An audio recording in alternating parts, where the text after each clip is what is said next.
La COP26 s'ouvre aujourd'hui à Glasgow. Les dirigeants du monde entier vont chercher à s'entendre pour éviter le pire, mais tous les experts s'accordent à dire que le réchauffement climatique est déjà là, qu'il va s'accentuer et qu'il aura de profonds impacts sur nos vies. Et ce soir, Thomas, c'est de nos vies dont nous allons parler. Pour éviter le pire, est-ce qu'on abandonne la voiture individuelle à laquelle nous sommes tellement attachés? Est-ce qu'on consomme moins? Est-ce qu'on offre moins de cadeaux à Noël? Est-ce qu'on part moins souvent et moins loin en vacances? Bref, sommes-nous vraiment prêts à tout changer? C'est la question qu'on va se poser dans le débat de ces politiques.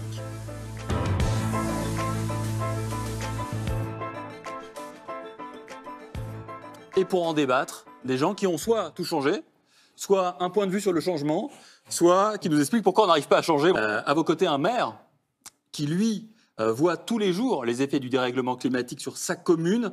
Bonsoir Sébastien Leroy. Bonsoir. Vous êtes le maire LR de Mandelieu-la-Napoule, la capitale du Mimosa. Tout à fait. Au bord de la Méditerranée. La voiture toujours plébiscitée. Sébastien Leroy, je me tourne vers vous. Vous êtes le maire donc de Mandelieu-la-Napoule. On va évoquer ensemble, dans un instant, la réalité du changement climatique, l'effet sur vos administrés, ce que vous pouvez faire, vous, en tant que maire de votre commune. Mais par rapport à ce qu'on vient de voir dans une commune comme la vôtre, où j'imagine qu'il y a un phénomène d'entrée de ville, qu'il y a des hypermarchés, est-ce que l'abandon de l'automobile, c'est de la science-fiction ? Alors l'abandon de l'automobile, c'est un mythe qui effectivement vient souvent sur le devant de la scène. Je pense qu'il faut retravailler le transport. Mais abandonner l'automobile aujourd'hui peut être envisageable dans certains centres urbains très bien équipés en transport collectif, mais ne pourra pas être une réalité sur certaines zones qui ne seraient même que géographiques. Je donne l'exemple de la Côte d'Azur. La Côte d'Azur, il n'y a pas de centralité, tout est sur l'étalement, puisqu'il y a d'un côté la mer et de l'autre côté le collinaire, voire la montagne. Donc tout le tissu urbain s'est constitué en longueur. Et à mon avis, il ne faut pas opposer voiture et mode de transport doux ou collectif. Au contraire, ils sont complémentaires. Il faut travailler naturellement sur une nouvelle place, parce que toutes les villes ont été conçues dans les années 70 avec la voiture reine. C'est le cas de la vôtre aussi ? C'est le cas effectivement de la mienne. Et effectivement, là, il y a beaucoup de choses à rectifier, car faire des pistes cyclables sans pouvoir déplacer les immeubles, sans pouvoir aussi supprimer le stationnement, tout doit être pensé à long terme. Mais on ne pourra pas la supprimer, il faut l'adapter. En tant que maire, vous êtes au contact de vos administrés régulièrement. Est-ce que ce que vient de dire Yael, vous l'entendez régulièrement dans des réunions publiques, des gens qui vous disent « je commence à changer, je veux changer » ou il y a une différence entre dire « je veux changer » et changer réellement? Alors, pour reprendre votre mot de politique, effectivement, nous on fait de la politique, mais au sens noble du terme, on fait de la gestion de la cité, au sens grec. Ouais. Donc oui, pour reprendre votre propos, effectivement, 75% des citoyens veulent que l'État prenne des contraintes individuelles. Sauf que ces 75% veulent qu'on les prenne à condition de ne pas être concernés aussi. Parce que nous, c'est aussi ça l'expérience qu'on a, c'est que tout le monde est d'accord pour prendre des contraintes, sauf si cela modifie ses propres habitudes. Eh oui. Donc aujourd'hui, imposer unilatéralement et de façon monolithique, c'est quelque chose qui est contre-productif. On a des moyens aujourd'hui d'améliorer les choses, mais il faut aussi savoir comprendre quelles sont les réalités. Vous voyez, par exemple, les transports en commun, chose qu'on ne sait pas forcément, c'est que toutes les lignes de transport en commun, tous les bus sont par définition déficitaires.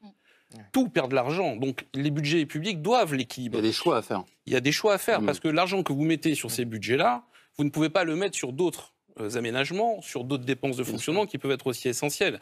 Surtout à un moment où les collectivités territoriales sont littéralement massacrées au niveau budgétaire.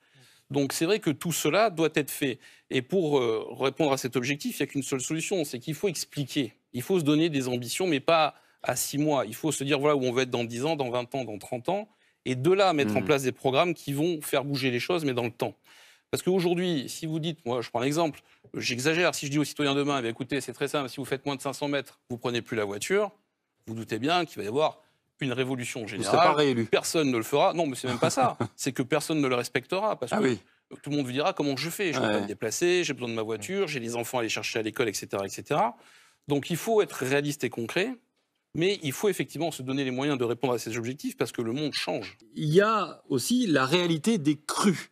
Je dis ça parce que le biais, on sent qu'on est dans l'interprétation, et puis vous, il y a une réalité qui a fait que vous avez d'ailleurs failli ne pas être sur le plateau ce soir parce qu'il y avait une vigilance orange chez vous à nouveau. C'est des crues très impressionnantes, des pluies diluviennes, je ne sais pas si le terme est bon, mais en tout cas des pluies très importantes chez vous. On voit là, voilà, là on est chez vous à Mandelieu-la-Napoule. On va voir aussi des images de novembre 2019. Vous en souvenez parfaitement parce que vous étiez sur le terrain, j'ai vu des archives de vous. Voilà, on est dans votre région au sens large du terme. L'aéroport de Cannes, Mandelieu, sous l'eau. Ça, c'est une réalité toujours. À Mandelieu, donc je vous le disais, hein, le dérèglement climatique, c'est pas demain, hein, c'est pas après-demain, c'est aujourd'hui pour les habitants, notamment ceux qui vivent au bord de la Méditerranée, mais aussi au bord des cours d'eau. Ils n'ont pas le choix, eux. Le dérèglement, il est là. Comment on fait quand on est maire et qu'on a régulièrement des épisodes de ce type-là? Parce qu'on se pose la question ensemble dans un confortable studio télé en disant « Doit-on changer de manière de vivre ?» Eux, c'est aujourd'hui. Ils changent de vie aujourd'hui. Oui, oui, tout à fait. C'est quelque chose qui a commencé, en tout cas dans notre territoire, le 3 octobre 2015, où il y a eu ce qui a été vraiment une déflagration climatique, avec une des pluies les plus puissantes jamais enregistrées en France.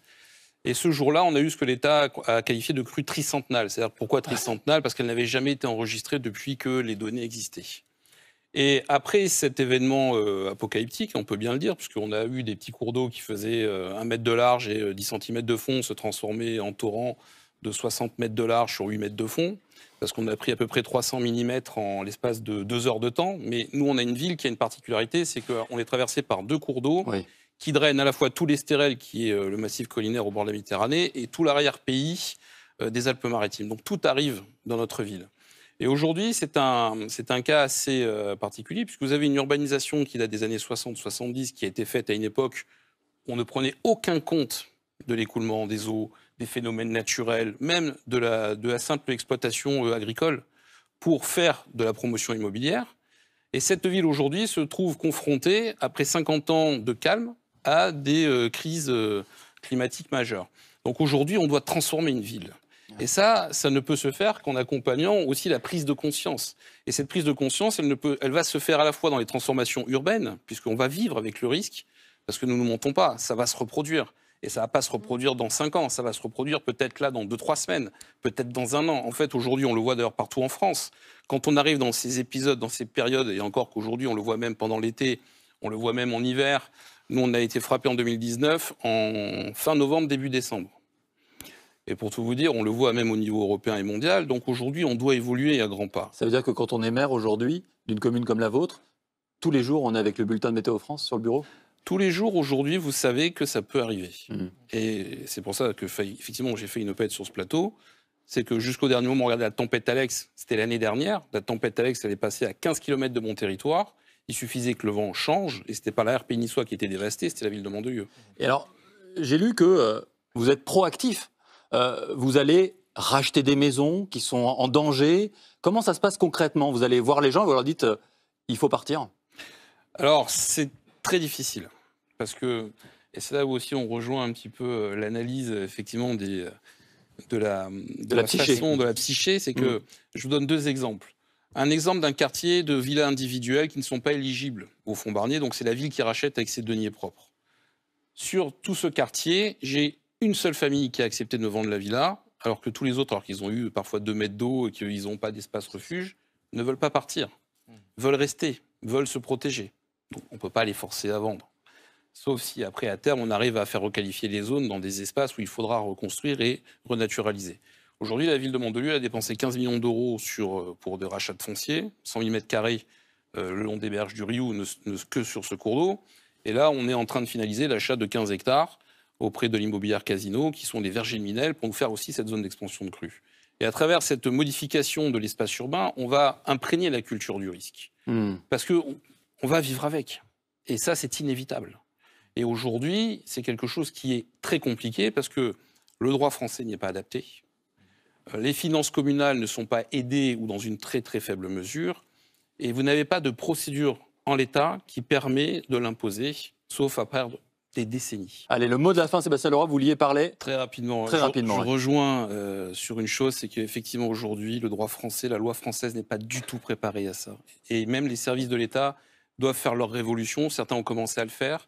Mais pour vous donner une idée de la déconnexion de la loi, notamment regardez la loi sur les logements sociaux, la loi SRU, dont on va débattre bientôt à l'Assemblée, dans une ville comme la mienne, où aujourd'hui il faut déconstruire, il faut rendre à la nature, eh bien, on m'ordonne de faire 2000 logements d'ici le 31 décembre 2022. Ce qui veut dire en tout 6000 logements.